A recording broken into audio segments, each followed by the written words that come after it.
Introduction. Look at these numbers. Do you know what do we call these numbers? These are the real numbers. Teacher, is an irrational number is also a real number?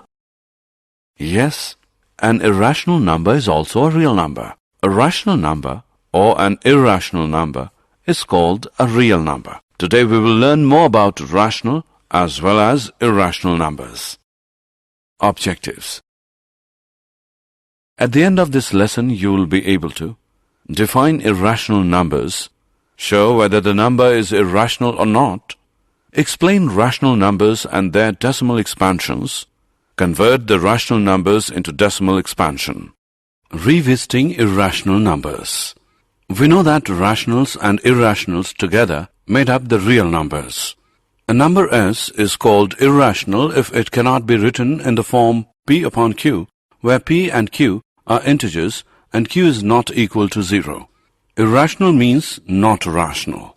The most famous irrational number is square root 2.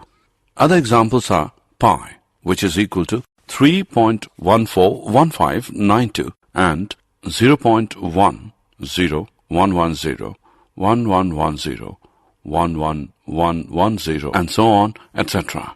Theorem related to irrational numbers. Theorem. Let P be a prime number. If P divides A square, then P divides A, where A is positive integer. Let us prove this theorem. Proof. Here we will firstly find the prime factorization of A. That is, A is equal to P1, P2, so on till Pn, where P1, P2, and so on till Pn are primes, not necessarily distinct. Therefore, A square is equal to P1, P2, and so on till Pn. P1, P2, and so on till Pn is equal to P1 square, P2 square, and so on till Pn square. Now, as it is given that P divides A square, therefore, from the fundamental theorem of arithmetic, we can say that P is one of the prime factors of A square. Also, we realize that the only prime factors of A square are P1, P2, and so on, Pn. So, P is one of the P1, P2, so on till Pn. Now, since A is equal to P1, P2, so on till Pn, we can say that P divides A. Theorem. Let us now prove that square root 2 is irrational. Suppose square root 2 is rational. That means it can be written as the ratio of two integers P and Q. Square root 2 is equal to P upon Q, which is equation 1, where we may assume that P and Q have no common factors. If there are any common factors, we cancel them in the numerator and denominator. Squaring in 1 on both sides gives 2 is equal to P square upon Q square, equation 2, which implies P square is equal to 2Q square, equation 3.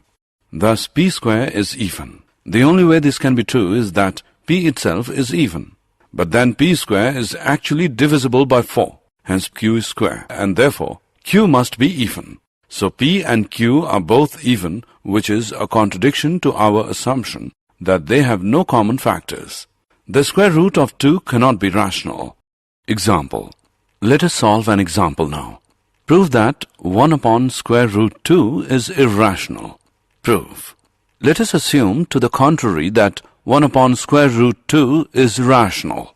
That is, we can find coprime A and B where B is not equal to 0 such that 1 upon square root 2 is equal to A upon B. Therefore, B upon A is equal to square root 2 or square root 2 is equal to B upon A.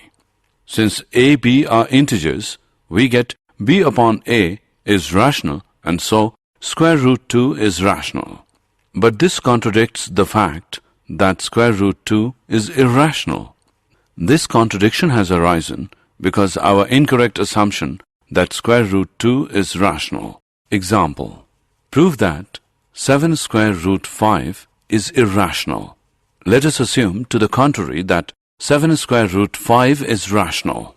That is, we can find coprime A and B where B is not equal to 0 such that 7 square root 5 is equal to A upon B.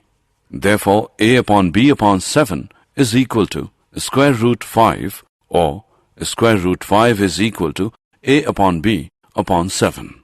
Since a, b are integers, we get a upon b upon 7 is rational, and so square root 5 is rational. But this contradicts the fact that square root 5 is irrational. This contradiction has arisen because of our incorrect assumption that 7 square root 5 is rational. Revisiting rational numbers and their decimal expansions. As you may remember from school, rational numbers have a terminating or eventually repeating periodic decimal expansion, whereas irrational numbers don't. So, for example, 0.123, 123, 123, 123, and so on, with 123 repeating forever is rational. In fact, it is equal to 41 upon 333. Whereas something like 0.1, 2, 3, 4, 5, 6, 7, 8, 9, 10, 11, 12, 13, 14, 15, and so on, which will never repeat, is irrational. Terminating decimal. If the number of digits after decimal is finite, is a terminating decimal. Example, 2.57, 3.1925, 0.333. Non-terminating decimal.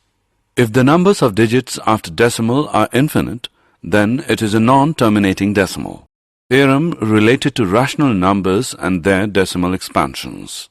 Let x be a rational number whose decimal expansion terminates. Then x can be expressed in the form p upon q, where p and q are co-prime and the prime factorization of q is of the form 2 raised to the power n, 5 raised to the power m, where n, m are non-negative integers.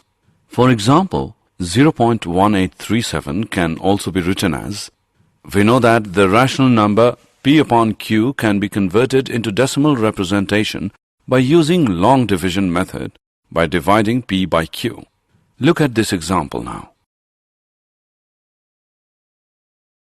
Here we can see that a rational number of the form p upon q, where q is of the form 2 raised to the power n, 5 raised to the power m, is converted to an equivalent rational number of the form a upon b, where b is a power of 10. The decimal expansion of such a rational number terminates. One more thing to note is that a terminating decimal can also be thought of as being followed by an infinite sequence of zeros. So in this sense, even terminating decimals are actually periodic. Theorem.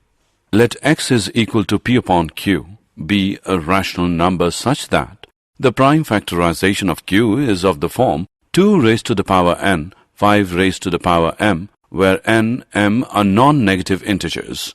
Then x has a decimal expansion which terminates. Let us solve an example.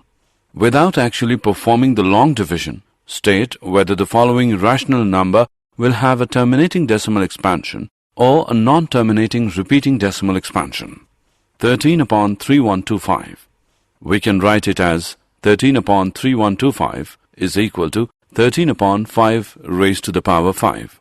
Here q is 5 raised to the power 5, which is of the form 2 raised to the power n, 5 raised to the power m, n is equal to 0, m is equal to 5. So the rational number 13 upon 3125 has a terminating decimal expansion.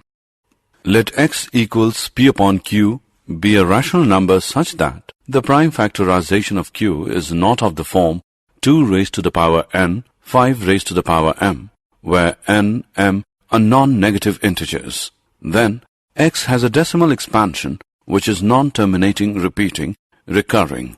Let us now write the decimal expansion of 17 upon 8. Similarly, decimal expansion of 15 upon 1600 is 0.009375. Did you know?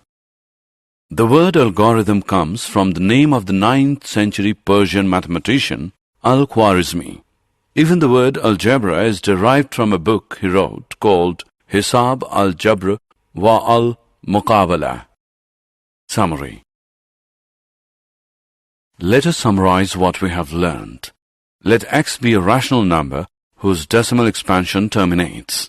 Then we can express x in the form p upon q, where p and q are co-prime and the prime factorization of q is of the form 2 raised to the power n, 5 raised to the power m, where n, m are non-negative integers. Let x is equal to p upon q be a rational number such that the prime factorization of q is of the form 2 raised to the power n, 5 raised to the power m, where n, m are non-negative integers. Then x has a decimal expansion which terminates. Let x equals p upon q be a rational number such that the prime factorization of q is not of the form 2 raised to the power n, 5 raised to the power m, where n, m are non-negative integers. Then x has a decimal expansion which is non-terminating.